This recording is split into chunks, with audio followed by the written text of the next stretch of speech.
Olá, bom dia a todos. Eu sou Renato Lulha, diretor de Relações com Investidores e Inteligência de Mercado do Itaú Unibanco. Muito obrigado por participarem da nossa videoconferência para falar dos resultados do primeiro TRI de 2022.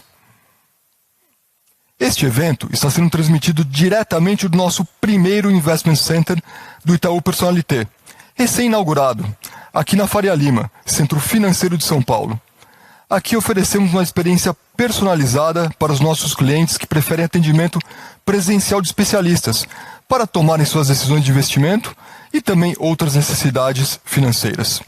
Aqui também temos à disposição dos clientes salas para reuniões preparadas para videoconferências e um estúdio para gravação de conteúdos, de onde vamos transmitir nossa sessão de perguntas e respostas logo mais.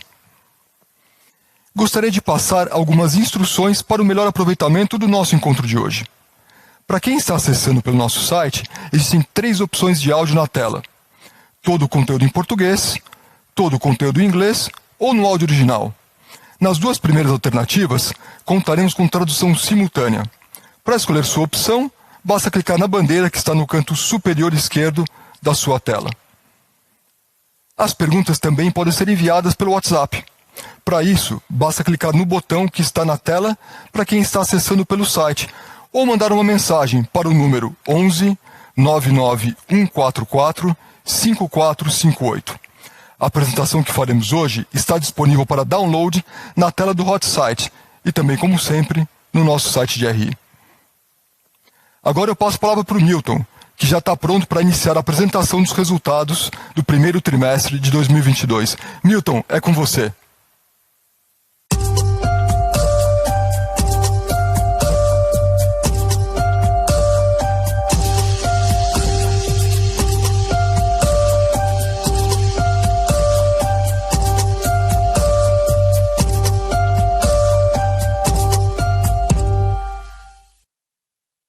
Muito bom dia a todos. Bem-vindos à nossa apresentação de resultados do primeiro trimestre de 2022. A ideia é eu passar com vocês algumas informações qual e quant, qualificando um pouco o nosso resultado do primeiro trimestre e depois a gente vai para o nosso tradicional Q&A, perguntas e respostas no final da apresentação. Eu queria aqui iniciar a apresentação falando do nosso resultado recorrente. Comparado com o quarto TRI de 2021, a gente atingiu um resultado de 7,4 bilhões de reais. Quando olhando exclusivamente o Brasil, a gente entregou um resultado de 6,7 bilhões de reais. O que eu gostaria de destacar é que no consolidado, a gente vem trabalhando com um ROI de 20,4%, que é um ROI bastante forte, e no Brasil, olhando exclusivamente a operação brasileira, com um ROI de 21%. Além disso, vale a pena chamar a atenção, nossa carteira de crédito no consolidado teve um crescimento de 0,5%, atingindo 1 trilhão e 32 bi de reais. E quando a gente olha a nossa carteira de crédito no Brasil, praticamente 831 bilhões de reais. Acho que outra informação muito relevante para destacar nesse trimestre são os nossos índices de eficiência.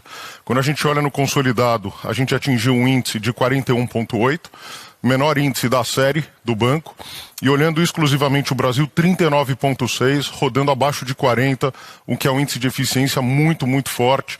Se vocês olharem anos e uma história, uma série histórica, vão ver que a gente está operando no menor índice que a gente já atingiu da série. Falando um pouco de aquisição de clientes, eu tenho sempre dado destaque nessas publicações trimestrais. Nesse trimestre de 2022, a gente adquiriu digitalmente 5,5 milhões de clientes, feitos nos nossos diversos produtos e canais. E aqui eu estou falando de produtos Itaú, canais Itaú, próprio IT, Credit Card, ou seja, todos os nossos negócios e produtos. Bom, essa é uma tela que eu gostaria de dar bastante destaque, a gente fala muito sobre isso, tem falado muito sobre isso aqui no banco e tem despertado um grande interesse de mercado. Então, para dar um pouco de contexto, falar um pouco do que significa a nossa agenda associativa. Então, se vocês olharem aqui, o que eu quis demonstrar nesse slide é que a gente sempre teve um DNA muito associativo. feito por meio de parcerias, aquisições, negócios construídos em conjunto com vários parceiros, acordos comerciais, e a gente tem acelerado bastante essa agenda. E essa agenda ela não é feita com o único objetivo de fazer novas aquisições e parcerias. Ela tem um foco muito claro de melhorar o nosso ecossistema, melhorar a proposta de valor e levar mais valor para os nossos clientes, sabendo identificar aquilo que a gente tem de fortaleza e quais são as fortalezas que vêm sendo desenvolvidas no mercado e que a gente pode claramente se associar ou eventualmente fazer alguma aquisição dependendo do perfil da empresa ou da fintech ou da startup. Além disso, a gente também tem um fundo de Corporate Venture Capital e a gente tem sido bastante ativo.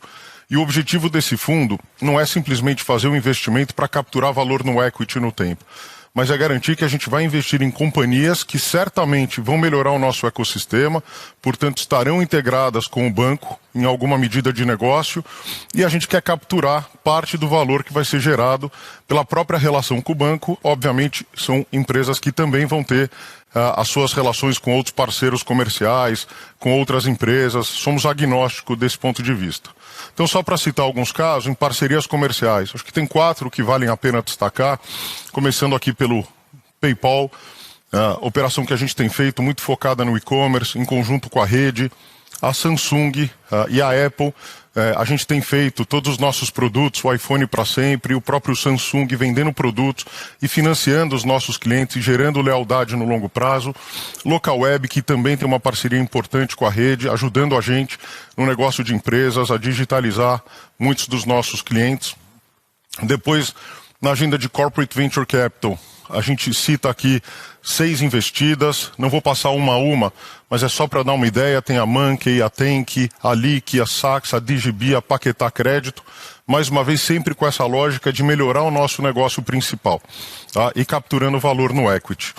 E M&A Joint Ventures, a gente cita alguns casos aqui, alguns já são conhecidos de vocês, a gente já deu disclosure em trimestres anteriores. É o caso da Zup, Pra Valer, a própria Ideal, a corretora, e mais recentemente o Marketplace de agronegócio, algo que é super importante para a nossa jornada, cada vez mais foco no agronegócio, uma carteira que vem crescendo bastante. Passamos a ser um dos investidores da Orbia, que é um marketplace dedicado ao setor, além da TOTUS, em que a gente passa a ser sócio da TOTUS, numa empresa onde a gente passa a ser exclusivo na prestação de serviços financeiros para tudo aquilo que tiver integrado no ecossistema TOTUS. Depois, falar de resultados e passar algumas informações aqui para vocês, sem falar de cliente, não faria nenhum sentido. Então, eu trouxe um slide aqui muito simples, muito resumido, mas só para dar uma ideia de como a gente vem se organizando para dar cada vez mais foco no cliente. Então, começo aqui pela parte de segmentação de público e definição de engajamento. Então, aqui a gente tem cada vez mais clusterizado a base de clientes, tentado entender o comportamento de cada um dos clientes para conseguir capturar em real time qual é a melhor forma de entregar valor e reagir àquela necessidade. Isso significa fazer não só a segmentação, como definir a melhor conversa com uso de analytics, uso de inteligência artificial, machine learning. Na medida em que a gente tem uma informação muito rica aqui dentro do banco, a gente consegue engajar e ter a melhor conversa com os nossos próprios clientes. E toda a parte de investimento de tecnologia e dados, eu venho falando já há bastante tempo para vocês, todo o investimento que a gente vem fazendo em tecnologia, a gente também tem feito isso com cientistas de dados, aumentando a nossa força, os nossos times, e isso tem resultado nessa combinação aqui de pilares, uma entrega muito mais robusta para o nosso cliente na ponta. E os resultados estão aqui. Um cliente mais engajado com o banco, quando a gente compara com um cliente menos engajado, só para ter uma comparação aqui, uma base relativa, a gente consegue penetrar 8 vezes mais no cliente engajado do que a gente penetra do ponto de vista de oferta de crédito, negócios, com clientes sem engajamento. O NPS é 1,5 vezes maior do cliente engajado.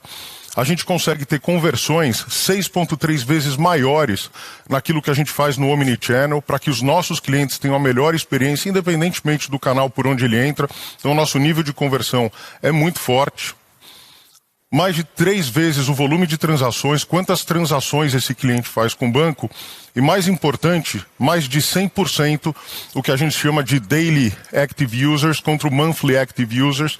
A gente consegue ter uma frequência e um relacionamento diário com esses clientes. Esse tem sido cada vez mais o nosso foco, não só ter clientes é o que nos move, é o que nos faz crescer, mas muito mais do que ter clientes é engajar os nossos próprios clientes. Isso para nós tem sido o foco central da nossa agenda.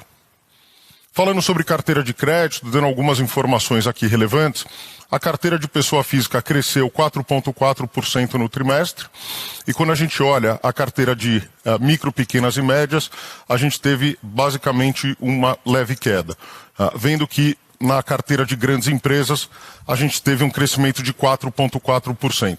Olhando na visão ano contra ano, são crescimentos bastante robustos, 32,9% na pessoa física, 21% na micro, pequena e média, e olhando aqui no total, a gente teve um crescimento leve de 0,5% no trimestre, mas um crescimento anual de 13,9%. Muito importante dizer que nesse crescimento de carteira tem um efeito da variação cambial.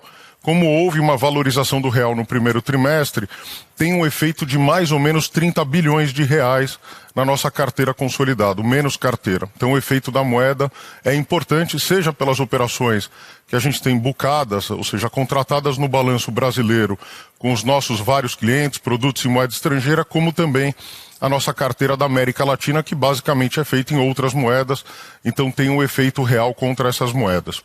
O que eu destacaria aqui que é super relevante. Primeiro, olhando contra dezembro de 2019, a nossa carteira pessoa física com garantia representava 47,7% da carteira. Se vocês olharem o número recente agora de março 22, a gente fechou em 53,3%. Então, claramente, uma migração, tem sim um crescimento importante, mas com produtos com mais garantia, menos spread, mas uma carteira mais segura do ponto de vista de crédito. E olhando do ponto de vista da carteira sem garantias, a gente sai de 52,3% para 46,7%, então reequilibrando o nosso mix no tempo. Outra informação super importante para dividir. Vocês devem lembrar que eu dei bastante ênfase na nossa carteira flexibilizada que foi feita lá atrás, no momento da pandemia. A gente congelou uma carteira, que foram os clientes que realmente precisavam de apoio no nosso programa Travessia para ajudar não só as pessoas físicas, como as empresas do varejo a atravessarem esse momento mais crítico. A gente congelou essa carteira em 53,5%, tiramos uma foto naquele momento. Essa é uma carteira que hoje está em 27 bi de reais. Se vocês forem olhar, ela já reduziu praticamente 50% no período.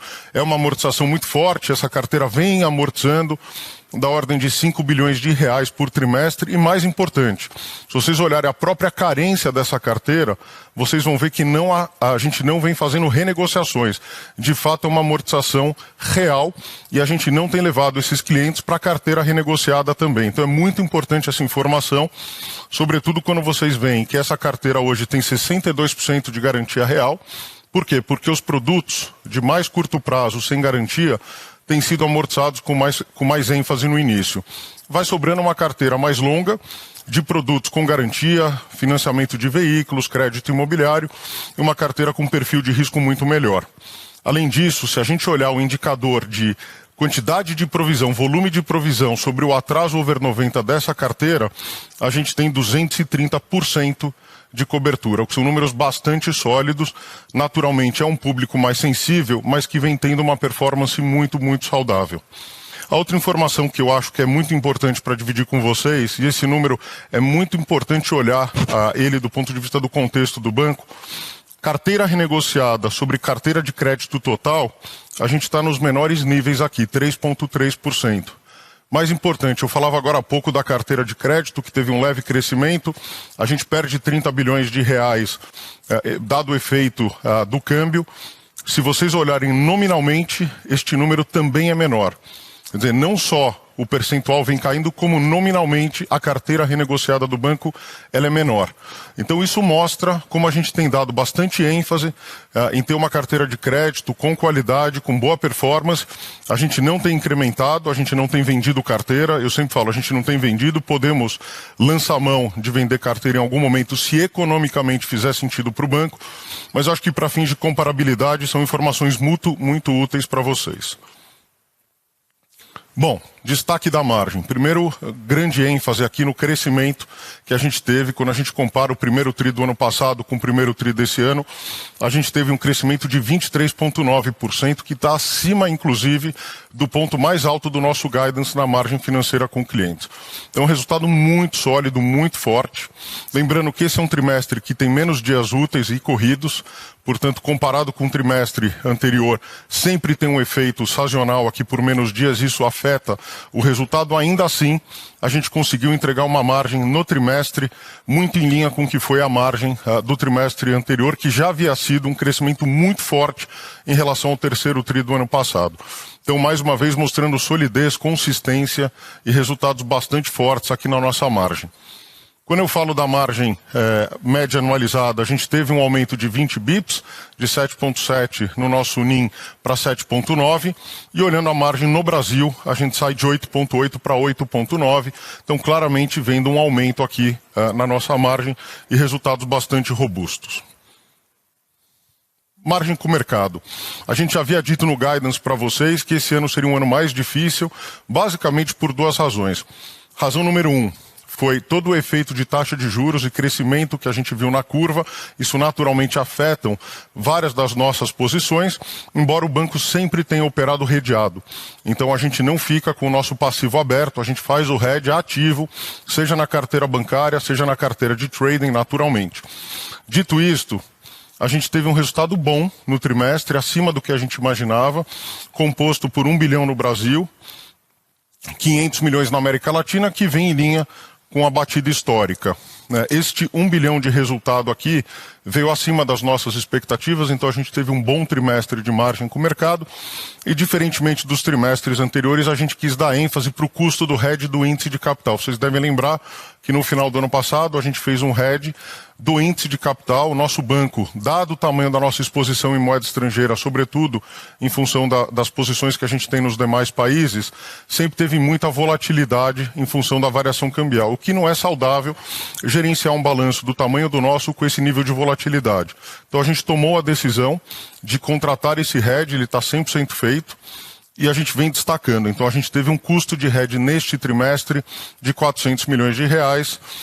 Não fosse isso, a gente teria tido uma margem naturalmente maior. E além disso, a gente também desmontou posições importantes de available for sale, aquelas posições que ficam no patrimônio. A gente reverteu por volta de 560 milhões de reais de menos-valia nesse trimestre, que também já estão lançados nesse número. O mais importante, que todos esses lançamentos de menos-valia foram feitos no resultado recorrente, que é onde ele deveria estar, dado que é o resultado recorrente da tesouraria. Tá? Então estão classificados todos no resultado recorrente do banco. Falando de serviços e seguros, muito importante, o nosso guidance, se vocês lembrarem, quando a gente deu, a gente já faz como base de comparação, excetuando a XP, no primeiro trimestre ou nos 5 meses do ano passado. Então, nosso guidance, o resultado que a gente tinha com a XP, lembrando que o spin-off foi feito no final de maio do ano passado, então a gente ainda teve 5 meses. Essa informação é importante para olhar aqui e para olhar no nosso LAIR comparável também, quando a gente compara com 5 meses do ano passado. Então, carteira de serviços e seguros, a gente teve um ótimo crescimento aqui, quando a gente olha ano contra ano, 18,6%, destaque para conta corrente, destaque para administração de recursos. Por outro lado, na parte de banco de investimento, a gente vem tendo um trimestre mais fraco, com toda a volatilidade de mercado. A gente tem visto janelas menos relevantes em geral, sobretudo para o mercado de equity. Isso tem diminuído a nossa atividade de banco de investimento. Mais uma vez, em linha com o que eu vinha falando para vocês, quando a gente postou o guidance desse ano, a gente esperava uma menor atividade de renda variável no banco de investimento. O que eu gostaria de destacar aqui, que é muito importante, é o resultado de seguros. A gente cresce ano contra ano 24%. Se vocês olharem uma série mais longa, é o maior crescimento que a gente tem há muitos anos, muito, muito forte. E só no trimestre a gente teve um crescimento de 10,4%. Então, olhando aqui para seguros, vocês vão ver que em prêmios ganhos a gente teve aqui um aumento de 19%. Lembrando que o negócio de seguro é um negócio de varejo. Então, você vai empilhando vendas e esse resultado vai se acumulando e vai gerando resultado ao longo do tempo. Uma estimativa perspectiva muito simplista dos prêmios emitidos, praticamente 20%, 25% são reconhecidos como resultado no próprio ano. Portanto, que a gente está construindo uma carteira muito sólida de seguro para os anos que vêm pela frente, mas já estamos colhendo resultados. A gente teve uma melhora no nosso combine ratio de 3,8 pontos percentuais, não só pelo aumento de receita e prêmios, mas principalmente por uma queda importante na sinistralidade, 4 pontos percentuais. Outro destaque que eu daria é o volume transacionado com cartões, crescimento de 29,8%, quando a gente olha primeiro TRI de 22 contra o primeiro TRI de 21. Cartão emissor, crescimento bastante forte. E a gente também olha a adquirência, um crescimento muito forte de 22,7%, como vocês podem observar aqui. E por fim, destacar toda a parte de produtos, prateleira aberta, investimentos.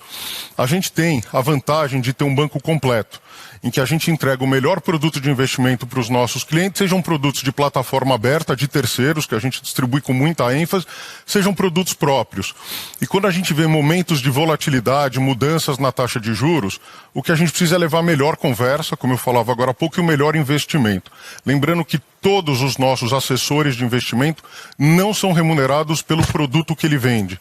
Independentemente se captura um spread maior ou menor, a remuneração da força comercial é exatamente a mesma. Isso é muito importante para tirar qualquer tipo de conflito, para que a gente entregue para o nosso cliente o melhor produto, a melhor conversa, a melhor alternativa para aquele ciclo, para aquele momento da economia. Tá? Então vocês podem ver que a nossa prateleira de produtos próprios cresce, em função dessa migração da prateleira aberta, e isso é muito saudável na relação com os nossos clientes. Qualidade do crédito. Então, começo mostrando aqui o atraso curto, NPL 15 a 90. Vocês conseguem observar um aumento aqui de 30 basis points. Se vocês voltarem no call do terceiro trimestre do ano passado, vão lembrar que eu já vinha dizendo há muito tempo que a gente esperava uma normalização gradual dos nossos atrasos. A gente passou 2 anos, 2020 e 2021, com um atraso muito baixo, por N razões, sejam questões de lockdown, maior aumento de poupança das famílias, menos consumo, menos atividade. Isso fez com que os nossos atrasos ficassem em patamares muito baixos. Além de todo um esforço do governo, com estímulo fiscal, liberando recursos, os corona vouchers, que fez com que a população conseguisse se ajustar financeiramente de forma bastante relevante nesse período. Os atrasos começam a vir de forma gradual, mas como vocês estão observando aqui, ainda muito comportados, né? Lembrando que a gente vem crescendo carteira com melhor mix, como eu disse agora há pouco, e isso está refletido na qualidade dos nossos indicadores de crédito. Então, se vocês olharem aqui no NPL, o atraso mais longo acima de 90 dias, no total subiu 10 basis points, deu um crescimento bastante baixo.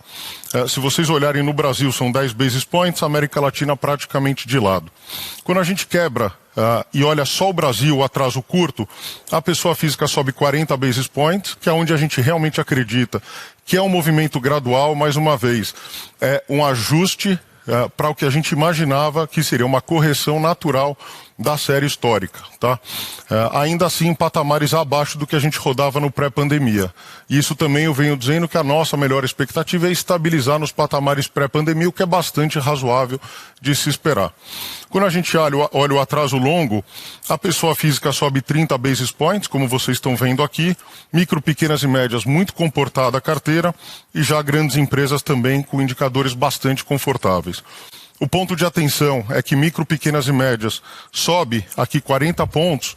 Aí o que eu queria deixar claro para vocês era absolutamente esperado. Vamos lembrar que no primeiro trimestre, basta voltar qualquer série histórica, sempre no primeiro trimestre, seja na pessoa física ou na micro, pequena e média, ele é um trimestre mais difícil, porque você concentra muitos gastos no começo do ano e a inadimplência tende a sofrer um pouco mais. Então, quando a gente olha para a série histórica, esse atraso sazonal está muito em linha com o que a gente observa nos anos anteriores, não muda muito. Mais importante é que era absolutamente esperado, tá? Ainda assim, quando eu olho esse atraso da micro, pequena e média, nossa expectativa é estabilizá-lo muito próximo desse patamar, ou seja, não esperem grandes desvios quando a gente olha o atraso curto de micro, pequenas e médias.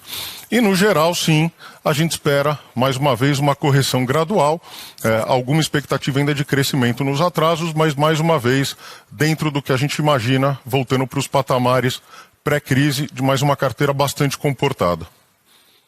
Falando um pouco do custo do crédito, duas informações. A gente olha aqui que o custo do crédito no TRI foram 7 bi de reais. Importante, carteira muito maior, então o nominal é esperado que cresça mesmo, mas importante olhar a relação de custo de crédito sobre carteira.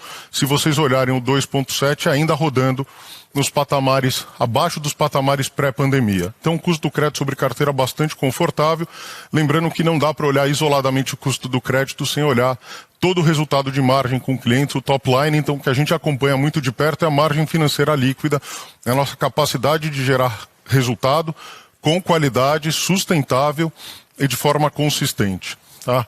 Índices de cobertura bastante sólidos, então se vocês olharem na ponta, no total a gente chega a 232%, no varejo 210%, então tem uma leve queda, mas se a gente comparar com o índice de cobertura médio de um período de 2015 até 2019, fizer uma média, a gente rodava historicamente com 167% de cobertura. O que eu quero dizer é que 210 ainda é bastante confortável quando a gente olha para períodos anteriores. Então a gente continua com um balanço bastante protegido, com um bom nível de cobertura sobre os atrasos. Despesas não decorrentes de juros, aqui é a nossa disciplina, a consistência de todos os dias. A gente também tem falado sobre isso com vocês há bastante tempo e os números falam por si só. Quando a gente olha aqui uma superpressão inflacionária no período, seja através do dissídio, né, a correção da nossa folha, que é feita uma vez por ano, o IPCA, o IGPM, então todos esses índices de inflação impactam de forma bastante forte as nossas despesas não decorrentes de juros. Ainda assim, quando a gente olha ano contra ano, a gente está crescendo muito abaixo da inflação, 3,8%, e quando a gente olha na visão trimestral, a gente ainda assim teve uma queda de 2,7%. Tá?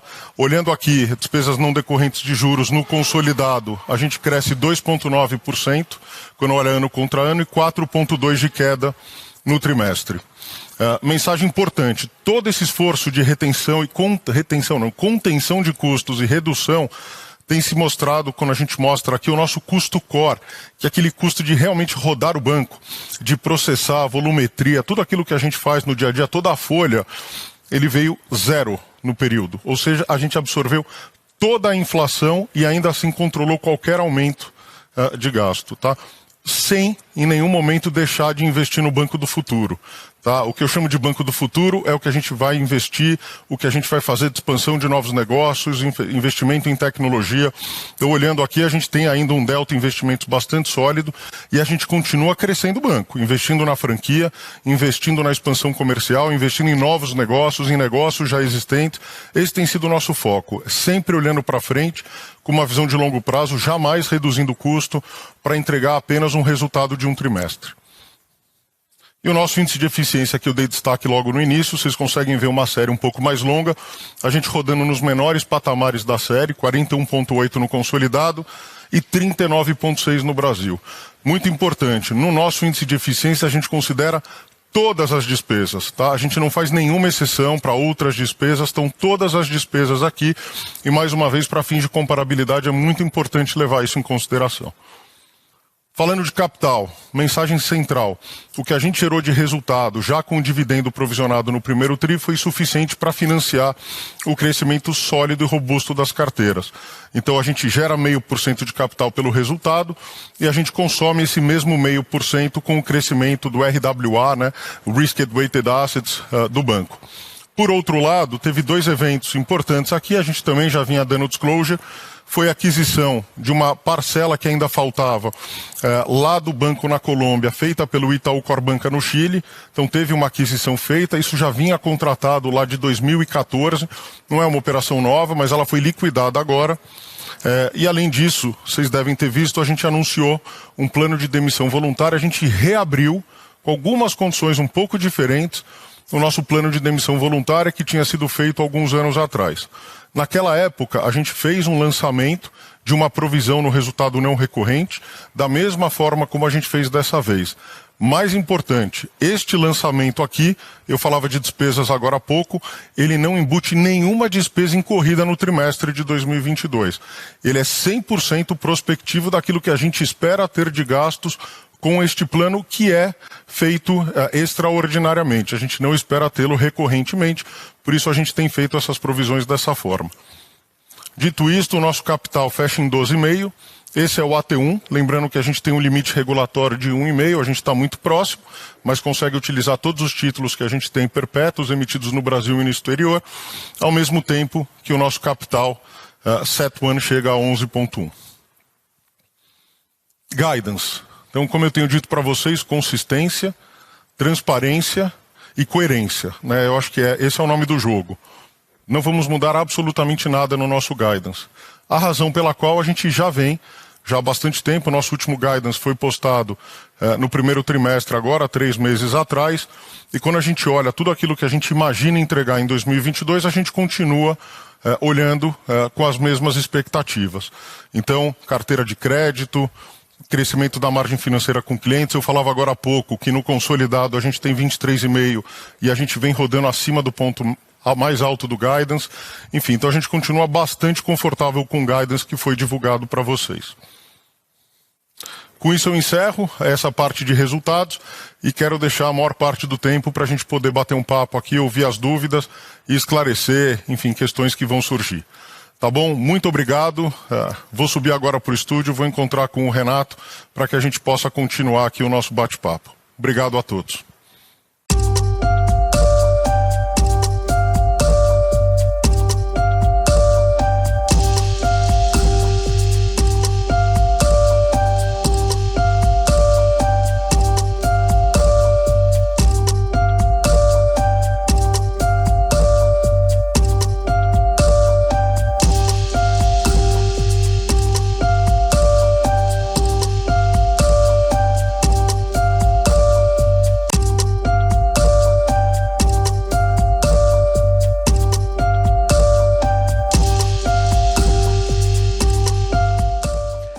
Estamos prontos, então. Vamos agora começar com a sessão de perguntas e respostas. O Milton acabou de chegar aqui. Tudo bem, Milton? Tudo bom, Renato? E passando a bola para você para começar agora a segunda parte do nosso call de resultados. E a primeira pergunta já está aqui com a gente, vem do Flávio Yoshida, do Bank of America Merrill Lynch. Flávio, bom dia. Bom dia, bom dia. Obrigado pela oportunidade de fazer pergunta. A minha pergunta, Milton, você falou bastante do guidance, que não mudou, e realmente o que a gente tem visto aqui dos números do primeiro TRI, que alguns números estão vindo mais forte do que o guidance, né? Então, acho que o que mais chama a atenção é a margem com cliente, que você bem mencionou, veio acima. Mas quando a gente vê o crescimento, como é que ele se dá principalmente em linhas de maiores spreads, né? Então, seja cartão de crédito, que vem num ritmo de crescimento forte, e dentro do PJ, a parte de SMI também cresce mais forte. Então, eu queria entender qual é a visão de vocês, enfim, para não ter mudado o guidance, ou o que vocês estão vendo com relação à margem ao longo do restante do ano, para não ter mudado o guidance. Então, assim, realmente a margem vai ficar mais pressionada conforme o ano for evoluindo, é isso que vocês estão vendo, e por quê? Tá ótimo. Flávio, obrigado pela pergunta. Espero que você esteja me escutando bem. Desculpem aí mais uma vez a nossa falha técnica aqui no início, mas acho que agora está funcionando bem. Bom, com relação à margem, o que eu gostaria de dizer e reforçar é que a gente entende que, de fato, a gente teve um primeiro trimestre bastante sólido, por cima da expectativa do guidance, mas como o guidance é anual, a gente, quando olha as nossas projeções, melhor expectativa, a gente realmente acredita que a gente vai ficar dentro do guidance na visão ano contra ano. Isso acho que é o ponto central. A gente vê aqui no primeiro trimestre um avanço em algumas linhas que trazem mais resultados, é verdade. Uma série de razões para isso, tem questões de sazonalidade, tem questões de faturamento, tem questões de retomada da atividade. Isso tem mais inflação, o que ajuda a puxar também o faturamento de cartões, mais consumo das famílias. E no quarto trimestre, naturalmente, tem uma sazonalidade com 13º, amortização de algumas linhas. Isso acaba fazendo com que o saldo de alguns produtos, como é no crédito especial, em alguns produtos do crédito especial tem uma redução. Além disso, dentro do próprio crédito pessoal tem a linha de renegociação. Eu falava agora há pouco que essa é uma linha que reduz, não só percentualmente como nominalmente, o que ajuda a gente tanto do ponto de vista de qualidade de crédito como do ponto de vista de margem. na medida em que a gente vai recuperando margem, tá? A gente entrou o ano bastante forte, obviamente a nossa projeção feita ali no início do ano, enfim, contém um grau de expectativa em relação a vários aspectos. Quando a gente se preparou para fazer o guidance, tinha alguns fatores que, enfim, de fato mudaram de lá para cá. Eu diria que inflação é um deles, taxa de juros também, algumas questões macro, mas olhando o ano contra o ano e vendo que no último trimestre do ano passado, a gente teve uma aceleração muito grande na margem, né? 13,2% tri contra tri. Então a gente já vem acelerando já ao longo do ano passado, o que faz com que o resultado da margem com clientes convirja ao longo do ano para o que a gente está vendo de expectativa do guidance, tá? Então é dessa forma que a gente está vendo, a gente continua bastante positivo ainda e confortável com o guidance, não vimos nenhuma razão para alterá-lo em nenhuma das linhas. Muito obrigado, Milton. Obrigado, Flávio, pela pergunta. Hi, Tito. Good morning. Good to see you. Hey, hi, Renato. Olá, é muito bom vê-los. My question, just in terms of your growth in NII and provisions. Bem, em relação às provisões, vocês tiveram um bom crescimento, como já foi dito, mas as previsões também estavam crescendo bastante e havia também uma certa preocupação em relação à qualidade de ativos e ao ambiente. Então, o que acham sobre esse crescimento? Estão preocupados com a qualidade, com a deterioração em relação aos ativos, ou seja, vocês veem que tem algum risco em potencial nesse ponto de vista mais para frente? Como estão essas linhas? Como está a evolução dessas linhas? Obrigado, Tito, pela pergunta. Eu vou comentar aqui sobre alguns ativos, o custo de crédito, a perspectiva para o futuro. Em primeiro lugar, estamos muito positivos em relação ao guidance, então ainda acreditamos que vamos entregar esses números em relação ao guidance ao mercado no começo do ano. Nós vimos uma deterioração, uma situação de deterioração no segundo semestre do ano passado, quando nós descobrimos que estávamos percebendo algumas dificuldades em vintages específicos. Então, fomos bem rápidos. Em outros modelos já fazemos uma previsão, né, e já decidimos fazer uma redução da originação de alguns créditos ao longo desse período. E claro que tem um impacto positivo esse ano, porque nós fizemos decisões rapidamente, mas de qualquer forma, eu já disse isso a você, ao mercado, quando pensamos em 2020 e 2021, foram anos bastante incomuns. E por isso, nós vimos então o custo de crédito e as relações com uma redução bastante importante, ou uma lentidão bastante importante. Então, não parecia razoável ter esses indicadores tão baixos. No nosso pensamento, o que estamos dizendo ao mercado é que nós esperamos gradualmente uma normalização da taxa de delinquência. Então, nós sabemos que, ou acreditamos que até o final do ano teremos algo bastante parecido às taxas pré-pandemia. Essa é basicamente a nossa visão. Nós vemos que tem uma carteira boa no primeiro trimestre, estamos confortáveis em relação a isso, porque 8% disso, 80%, até 88% em alguns casos, são clientes de longa duração de relacionamento, há mais consumo e estamos utilizando também mais tipos de crédito. O overdraft, por exemplo. Quando a gente volta para o primeiro trimestre, a gente pensa também na sazonalidade desta questão. Nós precisamos ver também na parte de folha de pagamento e outros tipos de crédito. Estamos também comparando de forma nominal com os trimestres anteriores com uma carteira muito mais ampla. Então, se olharmos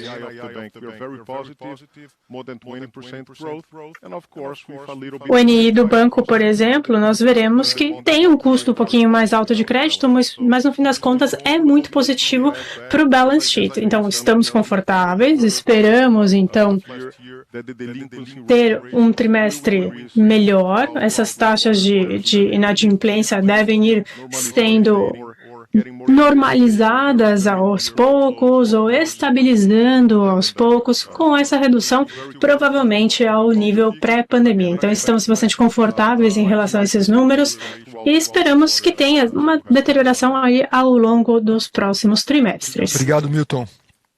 Agora a próxima pergunta, agora sim do Thiago Batista. Oi, Thiago, tudo bem? Bom dia, bem-vindo. Bom dia, pessoal. Parabéns pelo resultado. Vocês estão me ouvindo? Estamos ouvindo. Vamos lá. Eu tenho uma pergunta em relação ao capital do banco. O Tier 1 do banco atingiu 12,5 nesse trimestre, uns 100 bips abaixo do target de vocês. Isso sem considerar o consumo que virá com a compra dos 11% da XP, ou que veio com a compra dos 11% da XP. Quando vocês olham para o capital, é um ponto que chama, que incomoda vocês? E qual seria o plano de reconstituir esse capital? Você comentou, Milton, que está aumentando, o banco está criando 50 bips de capital por ano, por trimestre, consome 50 bips de capital, mas vocês estão 100 bips abaixo desse nível. Assim, qual que é o plano do banco para reconstituir esse capital? Ou se podemos ver uma redução dessa meta dos 13,5, dado que acabou o overhead, dado o novo approach de hedge que reduz a volatilidade de Basileia. Assim, como vocês imaginam que vai ser essa recomposição do capital do banco? Tá ótimo, Thiago. Obrigado pela pergunta. Bom, uma série de pontos importantes aqui para dividir com você. O primeiro deles é que, de fato, né, com o final do overhead, que, enfim, esse ano iniciou já com 100% ajustado a nova regra, né, do Banco Central, e com o final da simetria tributária, e com o hedge do índice do capital, a gente espera muito menos volatilidade pelo câmbio. Dá para ver no próprio trimestre que não teve o efeito câmbio como a gente costumava ter, né? E para nós, eu sempre falo que o hedge do índice de capital não é uma posição estrutural do banco, direcional. Ele, na verdade, é um hedge mesmo para a gente tirar a volatilidade de um índice que é tão importante para a gente gerir os nossos ativos prospectivamente, tá? Então, uma série de pontos aqui. O primeiro, de fato, hoje, no nosso conselho, e a gente vem trabalhando com 12 de CET1 e 1,5 de AT1, 13,5, a gente já tem conforto em trabalhar com 11,5 de CET1 e 1,5 de AT1. Então a gente já fez, do ponto de vista de apetite de risco, uma redução de 0,5 ponto percentual no nosso apetite, sem impactar em absoluto a política de dividendos do banco. A gente continua distribuindo apenas o QCD, os 13,5, que é o que a gente conhece. Então foi um primeiro movimento que a gente fez, porque a gente entende que hoje o banco operacionalmente pode se permitir trabalhar com nível de capital, porque os buffers que existiam no passado, como você bem falou, tinham grande relação com esses eventos. Tá? Obviamente, em circunstâncias, em momentos mais difíceis de mercado, a gente naturalmente acaba trabalhando com um pouco mais de buffer, sobretudo para a política de dividendos, porque a gente quer investir e continuar crescendo a franquia, né? A minha meta não é pagar mais dividendo, mas sim rentabilizar adequadamente o capital do banco. Então esse é um primeiro ponto. Segundo ponto é o seguinte, a gente espera que os ativos ponderados por risco, na medida em que a gente vai reduzindo um pouco a concessão na margem, cenário mais adverso, deve pressionar menos o crescimento das carteiras, o que naturalmente também faz com que a nossa geração de capital no trimestre seja mais do que suficiente para absorver qualquer crescimento, né? A gente teve 2 eventos específicos que eu mencionei agora há pouco. O do próprio PDV, ele traz benefícios e recupera capital no tempo, porque eu faço a provisão, na medida que o gasto incorrido vai acontecendo, eu vou tendo os benefícios de uma redução de quadro, o que traz mais resultado e, portanto, recompõe capital, mas no tempo, tá? E a aquisição do Itaú Corbanca Colômbia era algo que já vinha contratado lá de trás e a gente simplesmente efetivou. O ponto central aqui da tua pergunta é sobre o investimento que a gente fez nessa participação que a gente adquiriu agora, dia 29 de abril, os 8 bilhões de reais, essa participação de 11,33%, 36% na XP. Vamos lembrar que, pela regra aqui de capital, qualquer investimento acima de 10% em instituições financeiras ou assemelhadas faz com que a gente tenha que deduzir integralmente o valor do investimento. Então você está correto. Se você olhar isoladamente o investimento de 8 bi, simplificando bastante a conta, a gente perde por volta de 0,8 de capital com esta aquisição. Por outro lado, se a gente vender apenas 1,37, ou seja, voltando e enquadrando dentro dos 10% que é o limite, a gente já volta praticamente o capital total, dessa aquisição, claro que não 100%, porque a parte que fica abaixo de 10 ela é ponderada, o FPR, o fator de ponderação, é de 100%.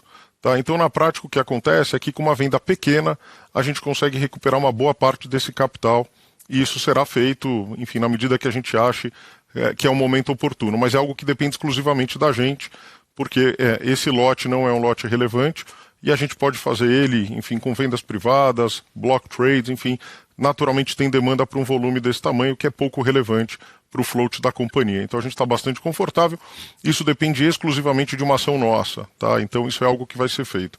E quando a gente olha prospectivamente, quer dizer, a gente tem feito uma gestão cada vez mais ativa de carteira, então o mercado de renda fixa é um bom exemplo, então tudo que a gente tem originado, sobretudo créditos mais longos, a gente tem procurado distribuir no mercado, para ter uma rotatividade de balanço maior, sobretudo para os grandes tickets, para clientes de grandes companhias, para grandes empresas, clientes nossos, que têm um mercado de capitais bem desenvolvido, e a gente vem naturalmente tomando decisões, otimizando o nível de capital que a gente gera. Então a gente está confortável, nossa expectativa é ir recompondo esse capital ao longo do tempo, e sempre trabalhando dentro dessa banda com um apetite já 50 pontos, mais baixo para fins de gestão do banco, tá? Não para fins de política de dividendo, tem uma diferença importante aqui.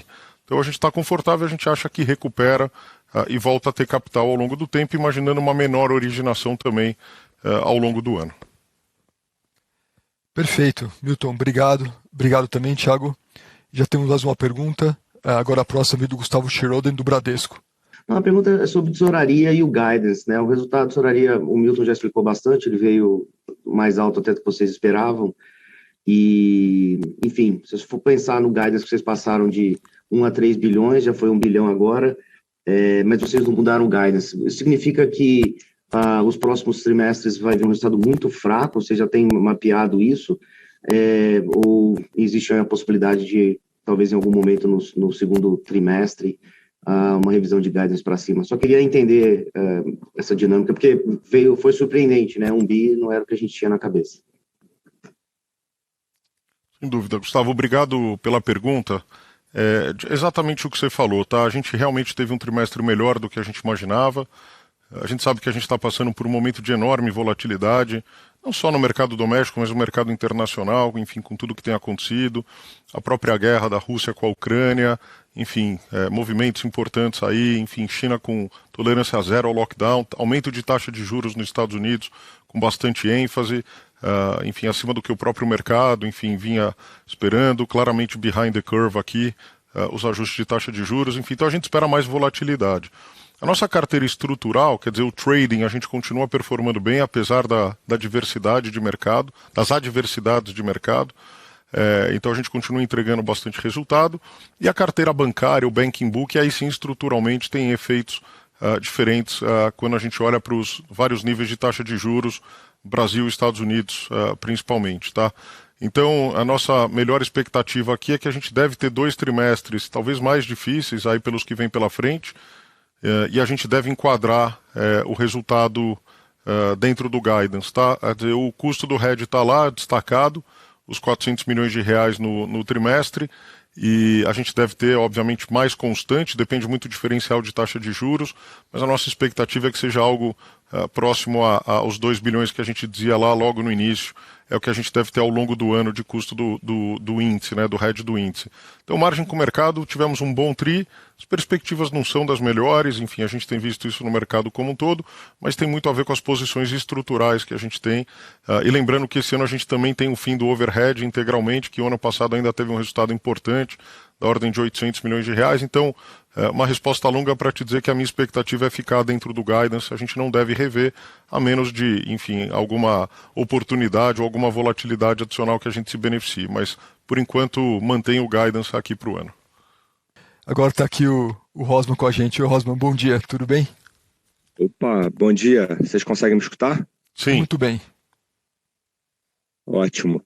Não, eu queria, enfim, perguntar sobre outros blocos do resultado, né? Vocês dão várias aberturas no release e ali a gente consegue ver, por exemplo, que o ROI do crédito ele caiu, né, ano contra ano, que o banco de atacado, né, tá realmente com um ROI bem elevado e crescendo até mais o resultado que o banco de varejo. Queria pegar um pouquinho da visão de vocês sobre essas tendências aí para os próximos trimestres. Obrigado. Perfeito, Rosman, obrigado pela pergunta. De fato, no fundo, a gente tem visto o crescimento de carteiras numa velocidade até um pouco maior do que a gente observa o resultado de serviços e seguros, né? Então, uma maior dependência de crédito no resultado do que historicamente. A gente já passou por momentos de maior dependência, menor dependência, mas a gente está num ciclo aí de 4 anos, quinto ano de crescimento de carteira, o que naturalmente acaba trazendo uma maior dependência de resultado de crédito. O crédito para nós não pode ser olhado isoladamente, então tudo aquilo que a gente faz de crédito, sobretudo, seja no varejo ou no atacado, é em busca de atender o nosso cliente da melhor forma possível, então o cross-sell e tudo que a gente gera de principalidade com os clientes é fundamental. A gente vê o atacado tendo anos muito sólidos e no atacado o nível de inadimplência vem bastante baixo já há bastante tempo, tá? Isso aqui eu falo em qualquer uma das carteiras que vocês olharem, Corporate Investment Banking, toda a carteira do Large Corporate, toda a carteira do Middle Market, são carteiras que vêm com nível de atraso e de custo de crédito sobre carteira bastante baixo. Mostrando solidez. As empresas muito menos alavancadas do que a gente viu em períodos anteriores, muito mais preparadas para os desafios que vêm pela frente. Então, de fato, no atacado a gente tem conseguido crescer de forma muito, muito sólida, com resultados incríveis, sobretudo muito puxado pelo resultado de banco de investimentos, no conceito amplo, não só a parte de renda variável, M&A, a parte de renda fixa, com crescimentos importantes. A gente teve no primeiro tri desse ano resultados recordes em renda fixa, quando comparado com o ano passado, embora a gente ainda imagine que no quarto tri a gente vai ter uma certa desaceleração natural das eleições, enfim, mas a gente deve ter 3 tris bastante sólidos para o mundo de renda fixa, talvez não tão fortes para a renda variável, M&A bastante estável, tá? Enfim, então no geral o atacado está vindo bastante bem e o custo do crédito tem sido uma alavanca muito poderosa no atacado, além de toda a capacidade de gerar resultado. No varejo, o catch-up da inadimplência acaba vindo pelo varejo mesmo. A gente está no momento agora de inflação bastante alta, agora em abril a gente deve fazer um pico de 12% de inflação, taxas de juros subindo numa velocidade. Eu acho que independentemente da magnitude dos juros, o que impacta mesmo é a velocidade com que o juro sobe, né? Então lembrando que a gente foi para um low de 2% e agora a gente está rodando a 12,75%. Nossa expectativa é que ainda tem mais uns 100 pontos de espaço aí para o Banco Central subir de juros, que acaba impactando naturalmente algumas carteiras e alguns spreads específicos. Tem algumas carteiras que são mais, outras muito menos sensíveis. Na ponta, né, na contratação marginal, a gente sempre tenta repassar para algumas carteiras o aumento de juros, algumas carteiras têm alguns limites, sejam eles regulatórios em geral, como é o cheque especial, como é o próprio consignado do INSS, que teve aí um ajuste na taxa, mas muito inferior ao que o juro subiu. Outras carteiras que a gente sofre no funding, né? Então a carteira de poupança para a gente é um grande ativo, né? Lembrando que o grosso dos depósitos de poupança são espontâneos por parte dos clientes, tá? Não existe nenhum tipo de meta objetivo da nossa força de vendas em vender poupança para os clientes, mas ele é um produto ainda seguro na visão de muitos clientes, com vários benefícios. Então tem um volume ainda muito grande, a gente tem uma carteira de poupança grande. Quando o juro sobe, a gente muda de regra, né, de como remunerar a poupança e naturalmente isso traz um custo adicional, né? Também tem um efeito aqui do que a gente chama de crédito, que tem a ver com o custo de funding para as próprias antecipações que a gente faz no banco como um todo, especialmente no nosso adquirente. Lembrando que o nosso adquirente ele é 100% nosso, então todo o efeito do custo do funding fica na margem com clientes, fica lá dentro, tá? No NII do banco, e toda a parte de MDR fica dentro da receita de serviços, tá? Então lembrando que quando a gente muda o regime comercial e eu pago o estabelecimento em D+1, por exemplo, o custo do funding dessa antecipação fica na margem com o cliente, o MDR dessa transação fica na receita de serviços, tá?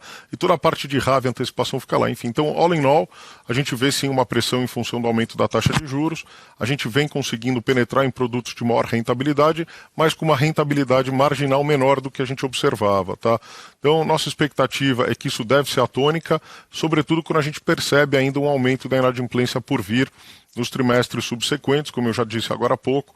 Então isso também mexe do ponto de vista de rentabilidade. Então eu acho que a gente vai observar um retorno sobre capital muito parecido com o que a gente tem observado no crédito. Não vejo grandes mudanças, principalmente que a gente considera aqui no banco o nosso custo de capital tem subido e subiu, a gente está rodando com 14% de custo de capital, é assim que a gente infere e calcula o nosso custo de capital. até um pouco mais conservador do que a gente vê na média de indústria, que vem rodando a 12,5%, 13%, mas a gente prefere rodar com conservadorismo mesmo, e a gente vai fazendo um ajuste na margem, nas novas carteiras, buscando um nível de rentabilidade adequado, dado o nosso hurdle de capital econômico alocado e a criação de valor esperada nos portfólios. Tá? Então, uma resposta longa mais para te dar uma visão de como a gente tem gerido isso. Obviamente, o resultado ainda é muito forte, toda a criação de valor está calcada em tudo aquilo que a gente gera de receita de serviços e seguros, banking book, enfim, tudo aquilo que não é chamado de crédito e a própria carteira trading, que também tem gerado um bom valor, mas que a gente deixa separado. Ótimo, muito obrigado, Milton. E seguindo na ordem aqui, já temos com a gente o Jorg Friedman, do Citi. Tudo bem, Jorg? Olá, tudo bem, pessoal? Obrigado pela oportunidade. Bom dia, Milton, Renato.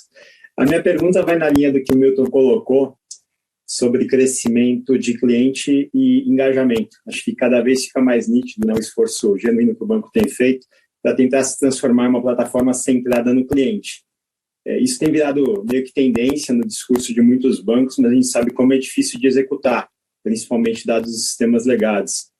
Nesse call, acho que o Milton ele enfatizou as entregas de seguros e investimentos, que eu vejo bastante associado a esse esforço client-centric.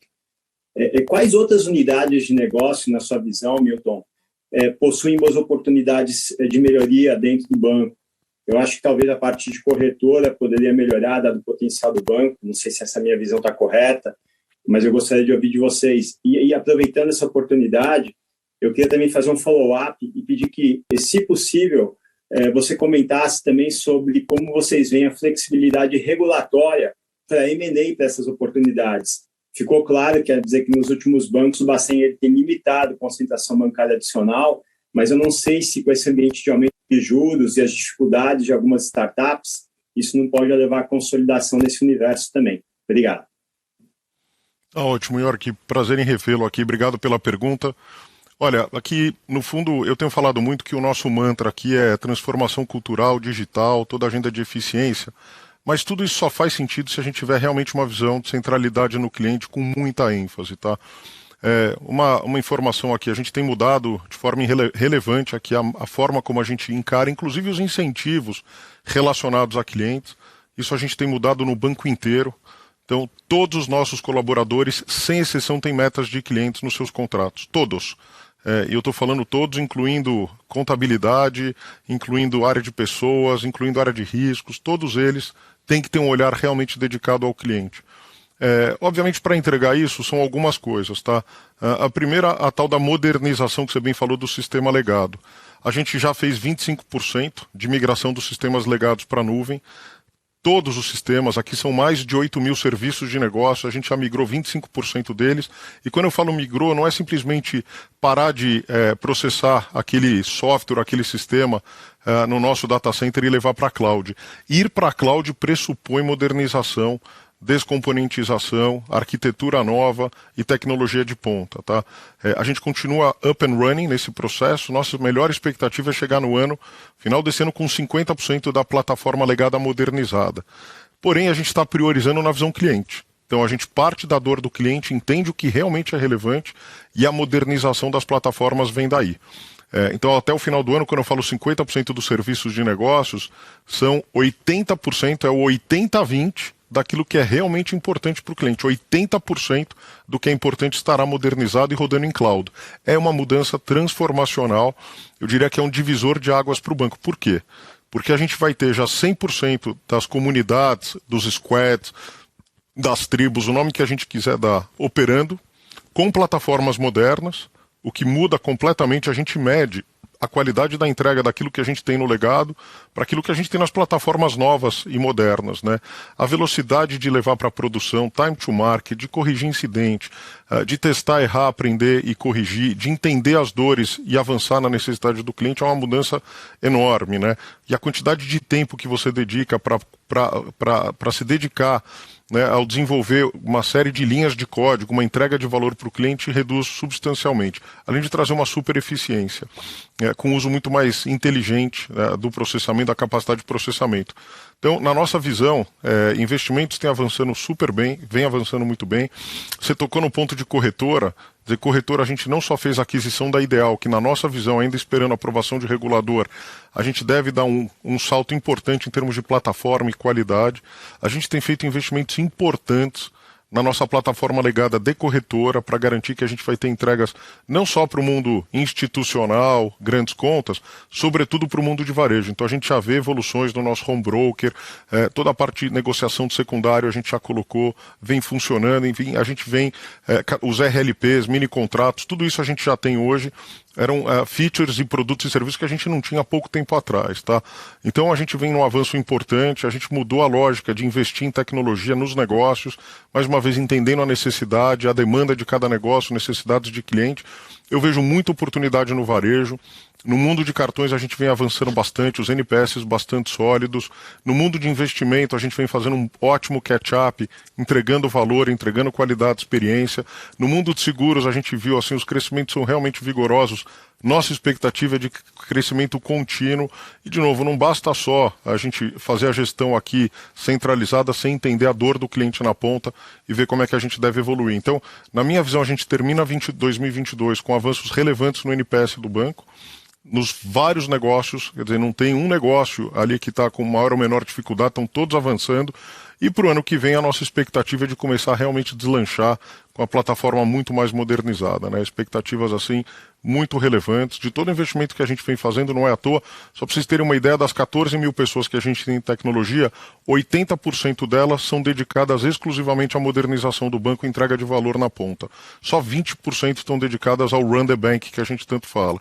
Então isso mostra o tamanho do apetite e investimento que a gente tem feito e a gente realmente acredita que com tudo que a gente está vendo a gente consegue competir absolutamente em condições de igualdade ou até melhor com várias dessas novas empresas e ao mesmo tempo naquilo que a gente vê valor em companhias que estão no mercado, e aí já pegando o teu segundo ponto, a gente vai para uma agenda associativa, seja através do CVC, parcerias comerciais, ou própria agenda de fusões e aquisições, do que a gente fez até agora. A gente não teve nenhum tipo de contraponto do regulador nem do CAD, são deals menores, evidentemente, não espero e não vejo nenhum problema. A gente está sempre atento, a gente não deixou de fazer qualquer transação preocupado com questões regulatórias, a gente sempre olha, a gente sabe que em 2017 foi bastante complexo o caso específico lá quando a gente fez a negociação para futuro controle da XP, no final não foi aprovada pelo Banco Central, mas a gente ainda tem expectativa de que naturalmente o mercado muito mais competitivo e vale a pena olhar o market share de market cap, né? O que aconteceu de 2017 para cá, várias outras empresas ganharam o mercado, do ponto de vista de valor de mercado, não tanto do ponto de vista de LAIR, mas isso mostra um mercado muito mais competitivo do que a gente observava. Então imagino eu que os processos de eventuais aprovações, deals e tal, deveria ser com muito mais tranquilidade do que a gente observava alguns anos atrás. Muito obrigado, Milton. E é difícil às vezes, né, comunicar essa transformação cultural para o mercado, mas a gente que está do lado de cada câmera, a gente sente quão fundamental tem sido e vai ser esse processo, né? E já emendando aqui a próxima, temos com a gente já o Henrique Navarro do Santander. Tudo bem, Henrique? Bom dia. Tudo bom, pessoal? Bom dia a todos. Obrigado aí pela oportunidade. Minha pergunta é sobre inadimplência. Inadimplência tem sido, acho que, a maior preocupação dos investidores hoje. Na safra de resultados, né, os bancos que já reportaram, a inadimplência 90 dias, ela não tem sido um ponto de preocupação. Na verdade, o resultado do Itaú, a inadimplência 90, ela está em linha, está até um pouco melhor do que a dos outros bancos que já reportaram. Mas onde tem a maior assimetria é na inadimplência de 15, né? A inadimplência de 15 dos bancos que reportaram deixou o mercado um pouco preocupado, porque a gente chegou a ter índices aí em pessoa física de 90 bases, piorando, e a preocupação do mercado é que essa inadimplência de curto prazo, de alguma maneira, ela vai trasladar e desembocar na inadimplência de 90. E especificamente no caso do Itaú, essa inadimplência de 15 dias, ela está completamente normalizada, sob controle, né? Está de acordo com uma carteira que está indo para um perfil de maior risco. Então, a minha pergunta é, essa assimetria na inadimplência de 15 dias que a gente viu entre o Itaú e o resto do mercado, é porque é um momento diferente da carteira, ainda eventualmente pode acontecer um aumento dessa inadimplência de 15 dias, é alguma questão do perfil da carteira, do ciclo de crédito, etc., ou realmente a gente não deveria perder o nosso tempo se preocupando com a inadimplência de 15 dias, porque ela é muito volátil, ela é muito nervosa, ela é muito sazonal e it is what it is. Então, eu queria ouvir ter um pouco mais de cor de vocês nesse índice de inadimplência de 15 dias que veio, no meu conceito, bem normalizado. Obrigado. O Henrique, obrigado pela pergunta, prazer revê-lo aqui. Você fazer essa pergunta no último call, né, sobre a questão da qualidade de crédito, o crescimento, então claramente é um ponto que você vem acompanhando bastante de perto. O que eu diria para você aqui é o seguinte, quer dizer, a gente continua vendo uma normalização gradual. Vamos lembrar que o atraso curto, sobretudo nesse primeiro trimestre, tem uma sazonalidade, é só olhar a série histórica do próprio banco, do mercado, sempre tem aí um desvio na série curta, tá? E a gente viu um desvio muito em linha com o que a gente costumava observar em períodos anteriores. Dito isto, olhando para frente, eu não vejo grandes aumentos no atraso curto. Eu acho que olhando isoladamente aqui o total, né, quando eu vejo o Brasil, eu vejo assim, bastante comportado. Quando eu vejo aberto pelas carteiras, eu acho que teve um aumento, a gente espera assim, mais algum aumento de inadimplência para os próximos trimestres, mas estabilizando em patamares bastante confortáveis. E quando eu olho o over 90, eu acho que a gente também vai continuar subindo no Brasil e estabilizando no pré-crise ali naqueles patamares, tá? Então eu acho que é um comportamento bastante bom. Acho que tem duas alavancas muito importantes aqui que eu faço questão de enfatizar toda vez que eu sou perguntado. Primeiro, não há sequer R$1 de carteira vendida nessa série, então a gente não tem vendido carteira ativa, né? Que a gente sabe que vender carteira ativa impacta positivamente o indicador, a gente não fez isso. Então eu acho que sempre quando você faz o efeito de comparabilidade, é importante, certamente você sabe isso tão bem, incorporar os efeitos de carteira vendida para comparar realmente os indicadores de atraso, né? Então a gente faz isso quando a gente mesmo se compara com o mercado, a gente reincorpora as vendas de carteira para saber, não fosse a venda, como é que teria sido o atraso, até para comparar a performance relativa, né?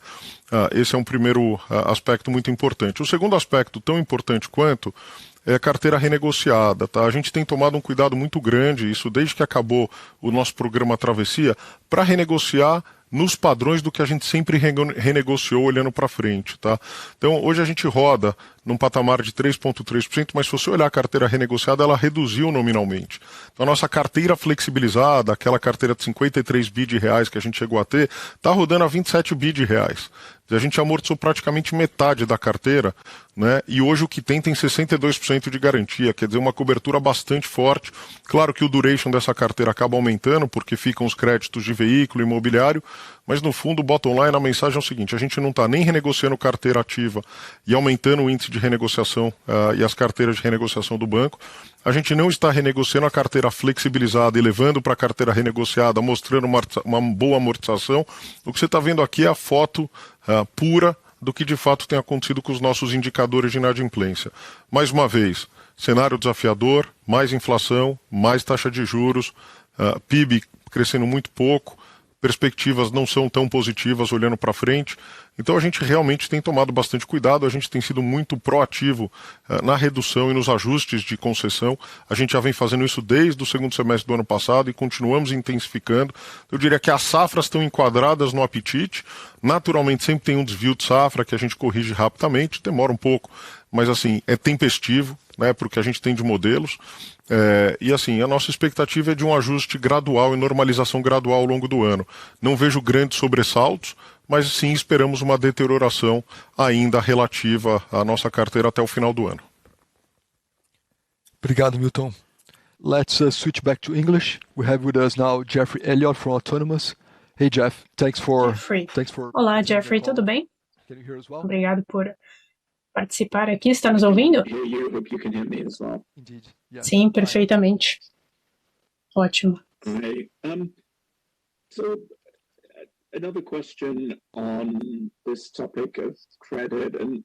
Uma outra pergunta aqui em relação a crédito, especialmente taxas de juros. Sabemos que essas taxas estão mais altas do que um ano atrás, significativamente mais altas. Agora, como está esse aumento e como isso vai acelerando? Quais são os limites? A gente está vendo, por exemplo, uma mudança na Selic. Isso está mudando para os clientes a situação? Obrigado, Jeff. Obrigado pela pergunta. Acredito que precisamos separar, digamos, os tipos de clientes, de atacado ou de varejo, digamos. Alguns têm o CDI+, ou seja, quando você tem uma taxa de juros mais alta do que nós estamos vendo localmente, isso tem um impacto. O bom, nesse caso, é que quando vemos todo o portfólio, toda a carteira de atacado, nós estamos trabalhando com diferentes empresas do que tínhamos no passado. Então, mesmo se tem uma desvalorização, por exemplo, não vemos o mesmo impacto que tínhamos no passado. Esse é um ponto interessante. Então, os clientes corporativos, de forma geral, ou middle market, eles têm um impacto, sim, no custo de dívida financeira, sempre que tem uma taxa de juros que tem uma escalada. Agora, em relação a varejo, eu acho que depende mais das margens. Não temos clientes, normalmente, que têm esse passivo sendo corrigido pelos juros. Mas no caso da produção, sim, porque ali nós temos esse caminho, digamos, da taxa de juros até a nova originação e crédito. Então, quando pensamos em setor imobiliário, por exemplo, tem uma redução importante. First of all, we see lower clients asking for less mortgage than they used to be, but on the other hand, we do adjustments in our credit policies because we are afraid that clients that you may have some adverse selection at these levels of interest rate. The same for auto loans and for products when you have to price with the new interest rate. So lower demand, but also we work very active to adjust our policies to guarantee that we won't have any adverse selection. But I would say that the most impact stays on the corporate clients in general. They feel more pressure, but as we see a much lower level of leverage of those companies, the marginal impact is, of course, much reduced when compared to the past, but it's still something that we have to keep an eye on. Thanks, Milton. Próxima pergunta agora, do Domingos Falavina, do JP Morgan. Milton, duas perguntas rápidas aqui, na verdade. A primeira é com relação ao cartão. A gente olha que o saldo da carteira cresceu 40%, o volume de emissão aqui, se não me engano, algo em torno de 30%, e FII, na verdade, a receita de tarifa cresceu 16%.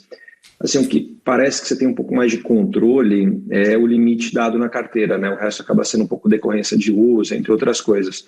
Minha pergunta é como é que você vê evoluindo esse percentual de revolving, né, de rotativo mais parcelado com o volume total da carteira, se não é um risco muito grande essa carteira crescendo 40%. E a segunda, seguros, na visão gerencial, foi 770 milhões de reais.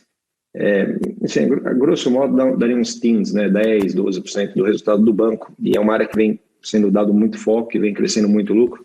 A pergunta é quanto que você acha que isso pode representar do lucro total do banco dentro de entre 1 e 2 anos. Obrigado. Ótimo, Domingos. Bom, certamente você vai me ouvir daqui a pouco, se você não estiver ouvindo agora, mas sim, eu estou ouvindo as perguntas todas, e a gente tem aqui recebido feedbacks de que, em geral, as pessoas estão ouvindo, mas a gente vai olhar essa questão e, obviamente, vai ficar gravado aqui todo o call e vocês vão poder ter acesso na sequência. Então, peço desculpa a todos vocês por qualquer questão técnica aqui que tenha acontecido.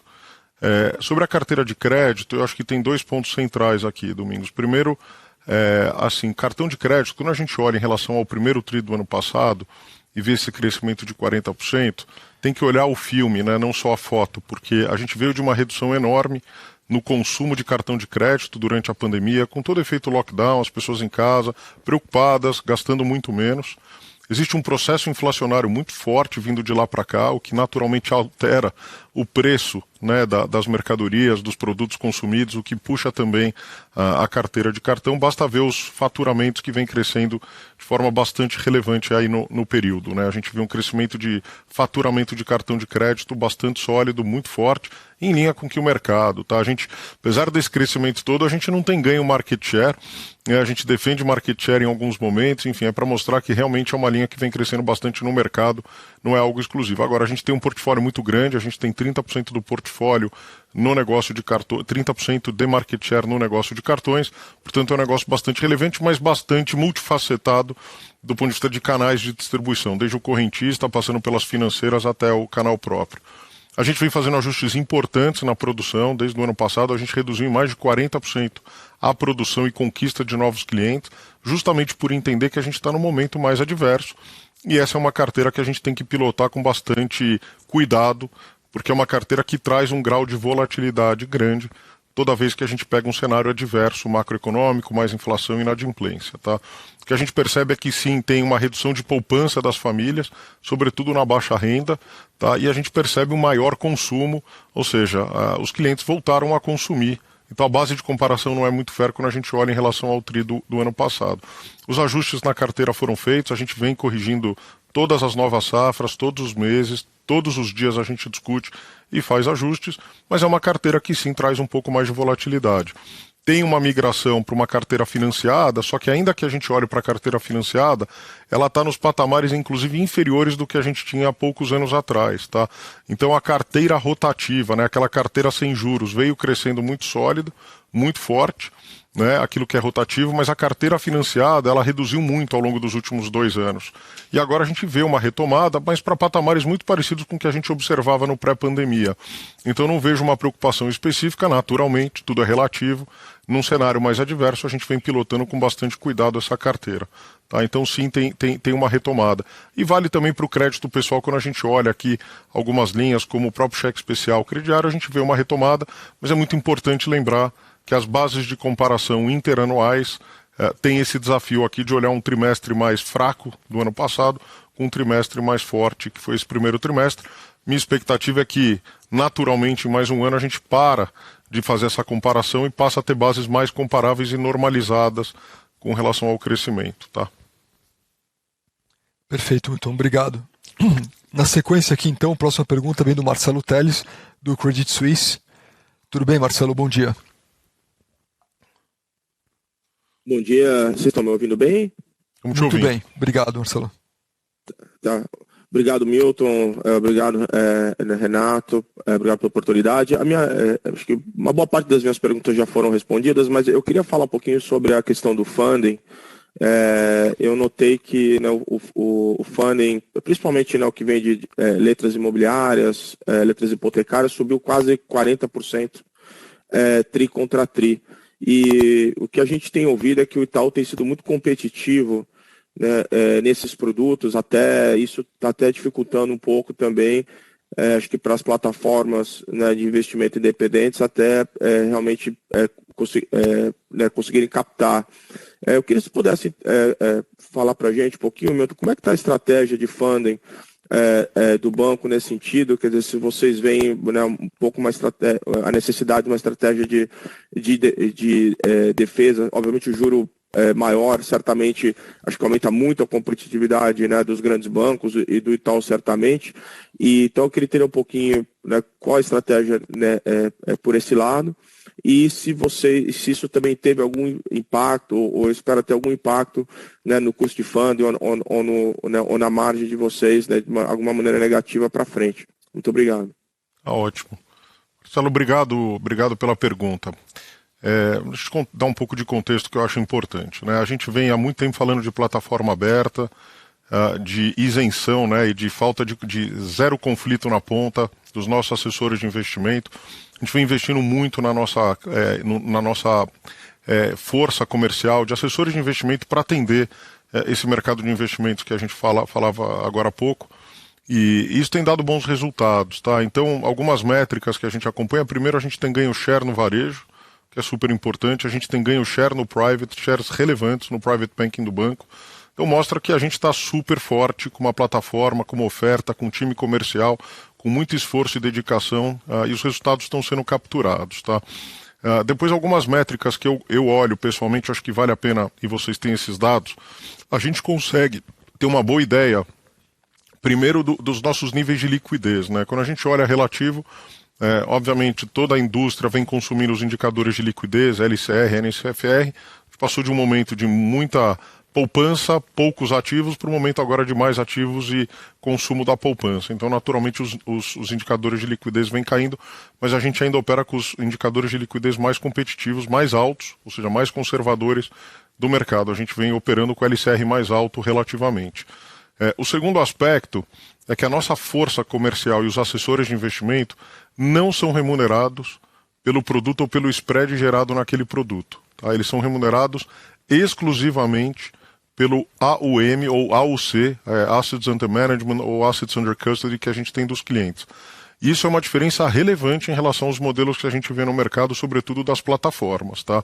Então, em momentos em que a gente percebe um ciclo de aumento de taxa de juros forte, como a gente tem observado, a gente consegue migrar muitos clientes que estão em produtos que hoje têm menos yield e que têm mais risco para produtos de menor risco e mais rentabilidade. Embora a gente perca resultado na margem, né, ou taxa de administração ou taxa de performance, esse é o melhor momento do cliente fazer a migração de portfólio. Então dá para ver nos números que a gente divulgou que a nossa plataforma aberta ela reduz captação no período e a nossa plataforma de produtos próprio cresce. E cresce com um produto que é melhor para o cliente, que são os incentivados, tem um benefício tributário e tem uma procura gigante dos clientes. Então, eu acho que aqui o ponto central é como a gente lida com o conflito, né? É o discurso e a prática, né? Então, o discurso é o que a gente fala, a prática é o que você está vendo nos números. Então, óbvio que num momento como esse, a gente não está vendendo produtos que não fazem sentido, que têm spreads muito altos, que no final do dia maximiza resultado de curto prazo, como a gente observa no mercado, mas do ponto de vista do cliente, não é um bom negócio. Basta voltar 1, 2 anos no tempo e ver tudo aquilo que a gente vem oferecendo para os nossos clientes e como é que o portfólio que a gente ofereceu para os clientes nesse período se comportou com os portfólios oferecidos pelo mercado para esses mesmos clientes. E isso é o que eu chamo de consistência, transparência, coerência, né? Essa tem sido a nossa agenda e na nossa visão isso no longo prazo tem um valor inequívoco, né, de lealdade, de entrega de valor para o cliente, fala com tudo o que eu tenho dito aqui de centralidade. Então a resposta para você é sim, estamos sim levando aquilo que gera valor para o cliente, tem uma migração de portfólio para produtos de renda fixa num ciclo macro mais adverso, mais risco e com muita taxa de juros. Então não faz sentido deixar os clientes muitas vezes em produtos de renda fixa, que tem uma taxa de administração, tem uma taxa de performance, mas tem um risco embutido da carteira. O pick-up, às vezes, é muito pequeno em termos de rentabilidade para o risco. Então, ajustado ao nosso risco, a gente entende que é a melhor conversa para ter com os nossos clientes. E essa é a vantagem de a gente ser um full bank, de poder oferecer produtos próprios, produtos de terceiros. A gente não vê nenhum tipo de conflito. Né? Toda vez que a gente muda o transfer price aqui dentro do banco, a primeira discussão é não importa o transfer, a gente vai ter a melhor conversa com os nossos clientes. E outro indicador que eu acompanho bastante é depósito de pessoa física sobre carteira de pessoa física. A gente tem o índice mais alto do mercado. A gente financia toda a nossa carteira de crédito de pessoa física 100% com depósitos de pessoa física, olhando os vários instrumentos. Quando a gente olha a carteira de pessoa física, depósito sobre carteira total, a gente também tem os melhores indicadores do mercado. Então basta ver que a gente penetra mais investimentos, a gente ganha market share, a gente leva a conversa certa para o cliente, entrega o produto correto e ainda assim a gente vem mantendo níveis de LCR e NSFR bastante acima dos regulatórios. Enfim, essa é a nossa conversa e os investimentos estão colhendo valor. Não estamos satisfeitos com o que a gente tem até hoje, a gente está crescendo, está investindo mais, sim, mas estamos felizes com o que a gente já vem capturando, mas tem muita coisa para ser capturada e essa vai ser a nossa jornada com uma intensidade enorme e vai continuar com a mesma intensidade. Podem olhar a evolução disso no tempo e os resultados virão. Muito obrigado, Milton. A gente tem mais uma pergunta de analista e depois a gente tem espaço para mais uma ou duas de WhatsApp, tá? Então a última aqui é do Thiago Binsfield, da Goldman Sachs. Tudo bem, Thiago? Bom dia. Tudo bem, Renato. Bom dia, Milton. Eu queria só fazer um follow-up da participação na XP, entender melhor o que acontece daqui até o final do ano, se a intenção é só ficar abaixo dos 10% ou se vocês podem vender uma parcela mais relevante, porque se eu entendo corretamente, hoje vocês não teriam um ganho de capital, então eu queria saber o quanto isso impede também vocês venderem um percentual maior da participação de vocês. Obrigado. Tá ótimo, Thiago. Obrigado pela pergunta. Bom, aqui eu acho que são uma resposta bastante simples, tá? A aquisição que foi feita de 8 bi já vinha contratada, vocês sabem disso desde 2017. Nós simplesmente cumprimos com aquilo que a gente se comprometeu. Os múltiplos da XP de lá para cá mudaram muito, né? A relação preço-lucro, enfim, qualquer cenário, os valores de mercado mudaram bastante, ainda mais comparado com o momento que a gente fez o spin-off no ano passado, em maio. Nossa visão é assim, são 2 tempos, tá? Tempo número 1 é como a gente faz o desinvestimento para recuperar o capital. Então é um lote muito pequeno de ações que precisa ser vendido para a gente maximizar o retorno. Não é o retorno sobre o capital, é maximizar a recuperação do índice de capital, tá? Que são 2 coisas bem diferentes. E o segundo passa a ser um TVM, imaginando que a gente em algum momento faz o ajuste da posição e passe a carregar 9,99 para simplificar de ações da XP. Com o tempo, a gente vai decidir economicamente o melhor momento de saída, como se fosse uma posição de equities no balanço, como a gente tem de outros investimentos. Então, vai ser uma decisão econômica em que a gente vai olhar o melhor momento de sair do investimento. Se é agora, se é no médio prazo, se é no longo prazo. Então, a gente vai olhar condições de mercado, retorno, perspectivas. A gente não tem pressa alguma para fazer essa venda. Super importante ficar claro, tá? Estamos discutindo. Eu recebo pergunta se vai ser um spin-off, não vai. Não parece que vai ser um spin-off, assim, embora a gente não tenha tomado a decisão. Eu acho que o momento em que a gente fez o spin-off daquela outra participação tinha uma lógica muito diferente, um valor de mercado gigantesco, não capturado nos nossos múltiplos. Agora eu vou dizer que a gente está a preços de mercado, tá? Então não vejo por essa lógica o spin-off, tá certo?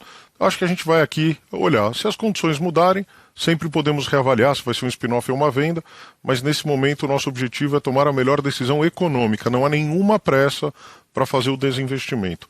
Com exceção, e não é pressa, é encontrar um momento ótimo desse 1,37 aqui, que pode ser 1,5, pode ser, mas tem que ser no mínimo 1,37 para a gente maximizar a recuperação do índice de capital daquilo que a gente de fato vai ter agora, tá? Então esse é o ponto central aqui.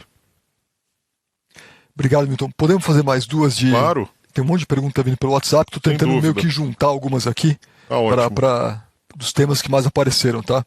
Um dos temas que aparecem sempre, você mencionou isso quando falou de capital, é dividendos.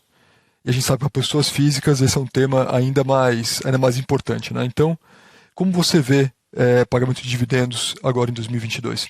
Ótimo, Renato. Bom, então aqui é uma resposta assim. Eu vejo o aumento o valor do dividendo pago crescendo porque o resultado está crescendo, tá?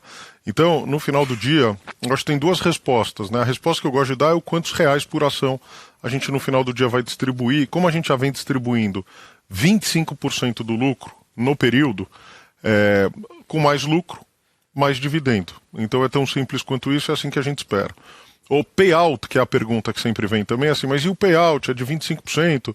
Vocês pretendem aumentar para 30%, 40%? Já foi muito mais alto no passado? Aqui depende muito daquela nossa tabela que a gente, enfim, informa para vocês, que é uma matriz, que tem de um lado rentabilidade, do outro crescimento do que a gente chama de RWA, Risk Weighted Assets, que é como cresce a demanda por capital dentro do banco. Então, se eu estou com muita rentabilidade e pouco capital, e com muito capital no banco, a distribuição é maior.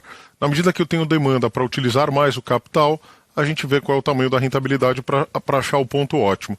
Pelas projeções que a gente tem, a gente vai continuar com um payout de 25% ainda por um bom tempo, mas, de novo, aumentando o resultado do banco e, portanto, pagando mais dividendos por ações. É assim que a gente espera. Então não há nenhum tipo de mudança na política de dividendos, a gente continua com aquela mesma tabela que já foi divulgada há bastante tempo, e como vocês estão vendo, a gente vem fazendo investimentos, a gente vem investindo na franquia, crescendo o banco e rentabilizando o capital de vocês que está alocado na operação, patamares bastante positivos. Basta dizer que na operação brasileira a gente está rodando com 21% de ROI, 20,4% no consolidado. Então, como eu falei, a minha meta aqui como CEO e o nosso mantra aqui, conselho e banco, é criação de valor para o acionista, tá? Então, toda vez que a gente estiver criando valor para o acionista, patamares adequados, muito acima do nosso custo de capital, a gente continua investindo na operação. Se a gente entender que eu tenho capital ocioso e que não vai ser utilizado num período, a gente eventualmente rediscute o payout ou o percentual do payout, mas por hora não há qualquer discussão com relação a isso. Perfeito, então obrigado. E até pelo horário aqui, vamos terminar com mais uma pergunta. Vamos lá. Que vieram várias perguntas sobre como inflação, como taxa de juros mais alta impactam os custos do banco. Então a gente vem ter uma gestão de custos eficiente, você mencionou índice de eficiência mais baixo que a gente já teve no Brasil no consolidado, mas olhando para frente, como atingir, quais são as alavancas que nós temos para atingir essa meta ambiciosa de ter um resultado core de custos do banco estável nominalmente ao longo dos próximos anos. Ótimo. Olha, realmente, num ambiente inflacionário, como a gente tem observado, não é simples. Basta dizer que uma parte relevante dos nossos custos é a própria folha de pagamentos do banco, que essa vem sendo, basta olhar o que foi o dissídio, né? O incremento do ano passado foi de quase 11%, e esse é um custo contratado, né? A gente teve 3 meses do ano passado e a gente tem o ano todo, até setembro, quando vem de novo uma nova discussão, e aí eventuais aumentos aqui no trimestre. A gente está passando por um pico inflacionário muito forte, não é novidade para nenhum de vocês, e essa inflação se materializa através do IPCA e GPM, então a pressão inflacionária é muito grande. Dito isto, né, como a gente não controla o processo inflacionário, cabe a nós fazer a lição de casa, tá? E a lição de casa não é simplesmente cortar o custo na força bruta, né? Reduz, congela, faz isso, faz aquilo. Tem que ser mudanças estruturais da forma como a gente opera e trabalha. E essa tem sido a nossa agenda. O programa de eficiência tem mais de 4.000 iniciativas. Então não tem uma bala de prata, né? Aqui a agenda de eficiência é algo que é pilotado por todos nós, com nível de detalhe e granularidade gigante. E tudo soma, né? É uma economia de R$100, uma economia de 100 milhões, te fala tudo soma. Não tem despesa que a gente não tem que olhar e olhar com muita atenção. Então tem muito do exemplo, tem muito da cultura do banco, tem muito da disciplina de gestão, né? E tem muito da gente olhar e capturar grande parte de valor desses investimentos que estão sendo feitos em tecnologia para que o banco se torne um banco mais eficiente, mais digital, em alguma medida. A gente fez um ajuste aqui no primeiro trimestre, quantidade de agências teve uma redução, ainda a sobreposição em algumas geografias, mas de novo, a gente vai ter o tamanho de rede que os nossos clientes quiserem, a gente está atento ao movimento, a fluxo, a digitalização, a eficiência, a rede do banco tem um papel muito importante, né, em todos os sentidos, tanto no relacionamento com os clientes, na proximidade, na conversa do produto mais sofisticado. A gente fez uma mega transformação no varejo como um todo, enfim. Então, a gente não vai cortar custo olhando o curto prazo só para entregar indicadores melhores. A gente está sempre olhando o futuro do banco e investindo na operação. Por isso é importante olhar o índice de eficiência e não a linha de custos isoladamente. Por isso que eu sempre falo que tão importante quanto ajustar custos é ter receita. Então, o que vocês estão vendo aqui de 39,4, 39,6, que foi o que a gente divulgou agora, mostra que é uma combinação de muita receita, despesas super controladas, a gente conseguindo vir no custo core zero, incorporando toda a inflação, mas esse é um trabalho de todos, tá? Não é uma bala de prata, como eu falei, é um trabalho de formiguinha que a gente já vem fazendo há alguns anos agora e os resultados aí estão sendo colhidos. Mais pressão para frente, é mais desafiador, a gente vê que o guidance já tem aí uma expectativa de crescimento de custo ano contra ano, mas muito abaixo da inflação, a gente vai continuar procurando e aprofundando essa agenda com a intensidade que tem que ser feita. Perfeito, Milton. Muito obrigado. Pessoal, e com isso a gente chega ao fim da sessão de perguntas e respostas, mas antes de me despedir, eu gostaria de convidá-los a navegar o nosso relatório anual integrado 2021, que a gente publicou na semana passada, que já está no nosso site. Que além de promover maior transparência sobre nossas operações, o relatório expande a visão sobre o contexto em que a gente está inserido, as transformações que estão em curso no mercado e as inovações que despontam dessa conjuntura. Tudo isso para que a gente continue sempre à frente, né? Vocês encontrarão nesse documento a nossa estratégia, nosso modelo de negócios, tendências futuras e a descrição de como estamos gerando valor por meio de uma gestão cuidadosa dos nossos diversos capitais. E o acesso pode ser feito, como sempre, pelo nosso site de RI. Por fim, agora é por fim mesmo, gostaria de dividir com vocês uma novidade no atendimento aos investidores aqui do RI, do Itaú Unibanco. Agora é possível acessar nossa equipe de RI também por WhatsApp, no nosso número tradicional de atendimento, que vocês já sabem, mas que é o 11 27 94 3547. Nesse canal, vocês conseguem encontrar informações que necessitam e também esclarecer dúvidas com o nosso time de RI.